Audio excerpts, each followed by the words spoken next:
One phone call, a single observation from a veteran bullion dealer. That was all it took to realize that everything we assume about the silver market has fundamentally shifted. We aren't talking about chart patterns or the next short-term rally. We are talking about a structural change that hasn't occurred in decades. This is a shift that will determine who controls the future of silver supply and who gets left behind holding paper promises. The question isn't, will silver go up? The real question is, are you positioned correctly for who is entering the market? Welcome to Metal Edge YouTube channel. I know boring doesn't sound sexy. In a world addicted to hype, 100x gains, and overnight millionaire stories, we often forget a simple truth. The most robust wealth strategies are usually the most boring. They are the ones that protect, the ones that compound silently. If you have been around the investing block, if you've watched market cycle, you know that real wealth isn't built on adrenaline, it's built on endurance. If that resonates with you, you are in the right place. Before we reveal what this dealer told me, do me a quick favor, hit that subscribe button. Not for the algorithm, but because we are discussing the trends no one else is watching. And let me know in the comments, where are you watching from? The US, Europe, Asia? I ask because this silver phenomenon is happening globally. Let's get to the phone call. Picture a bullion dealer sitting at his desk. He's looking at his screen, but he isn't watching the spot price. He's watching the order flow. He sees name after name scrolling by new accounts, modest purchases, first-time buyers. He picks up the phone and tells me, you need to understand this. The market has changed. In 2025, we saw silver briefly break past $80 an ounce. The media went wild. Analysts argued, but beneath the headlines, a silent wave was forming. The dealer noticed that the buyers weren't the whales. It wasn't the institutional giants buying 350 contracts at a time. It was the little guy, small accounts, people buying 10 ounces, 20 ounces, maybe a 50-ounce bar if they were stretching. Summit Metals confirmed this trend. Their registration desk was open. The volume of metal moving was high, but the average order size was small. This wasn't a speculative frenzy. It was a demographic migration. The two rooms, paper versus physical. To understand why this matters, you have to understand the two sides of the silver market.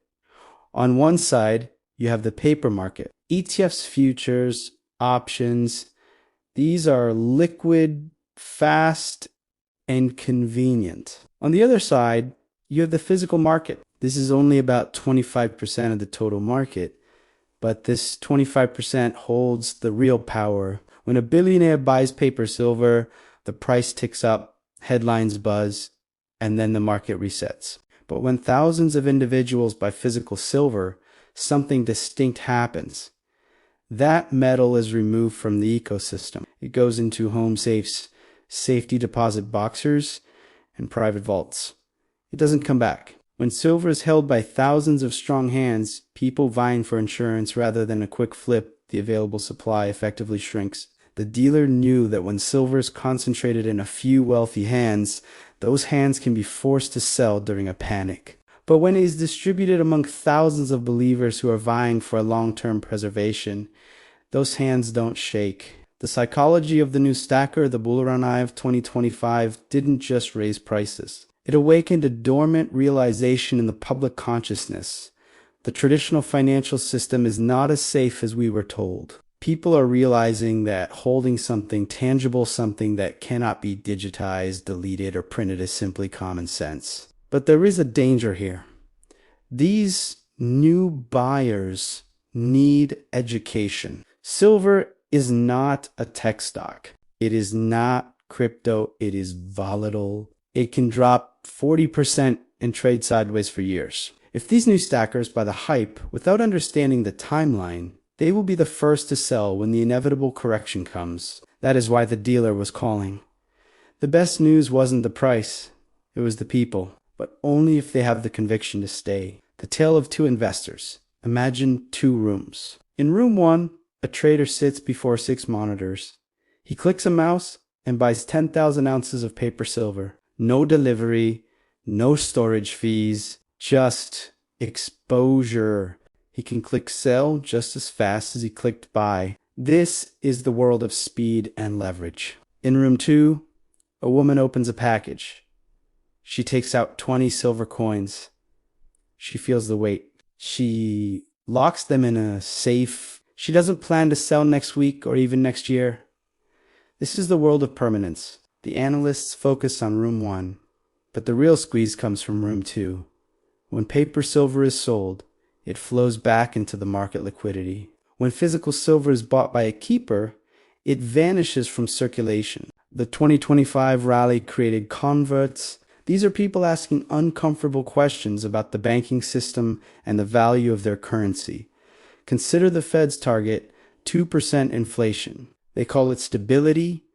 Math calls it theft. At 2% inflation, your money loses half its value every 36 years.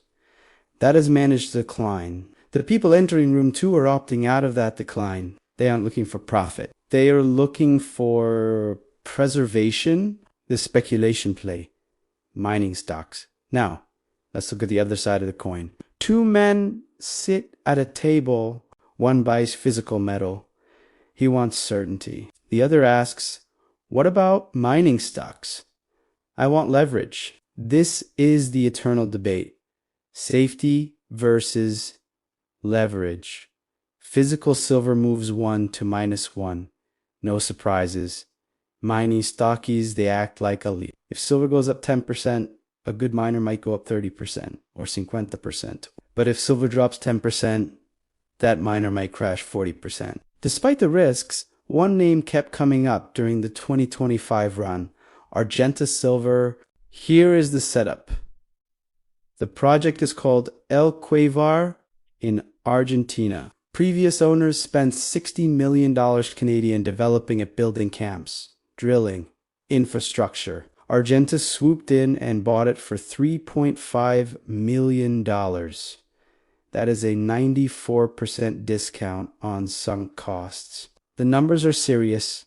Nearly 50 million ounces of silver resources. And crucially, less than 1% of the land has been explored. But numbers don't move. Markets people do. Argenta is backed by Frank Giustra and Eduardo El. These aren't just investors.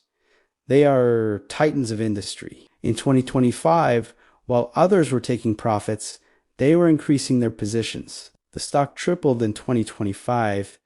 Then, true to the nature of mining, it pulled back 34%. This is the volatility you sign up for. But with $80 million in working capital and drills turning a top-rated jurisdiction, the potential for leverage remains massive. So, which is better, physical or mining?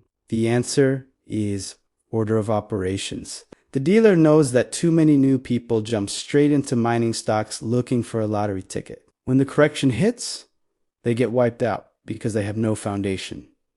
Step 1 is the life jacket. That is your physical silver.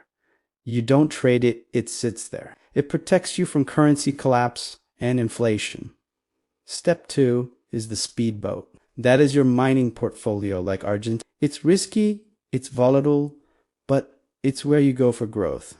The woman with the coins in her safe. She sleeps well at night. She doesn't worry about drilling results or quarterly reports. Her wealth is constant. If she chooses to speculate in stocks later, she does so knowing her foundation is secure. The dealer's phone call wasn't a hot tip. It was a revelation about the bedrock of the market. 25% of the silver market is physical. As that number grows, and as that silver moves into the hands of people who refuse to sell, the supply squeeze becomes real not on paper, but in the vaults. We don't know if silver goes to $100 or corrects to $45 next month, but we know the fundamentals of debt and inflation aren't going away.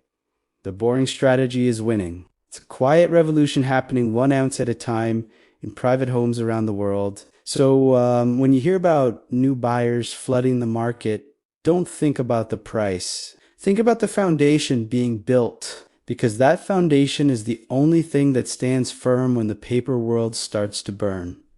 Stay safe, my friends. I'll see you in the next one.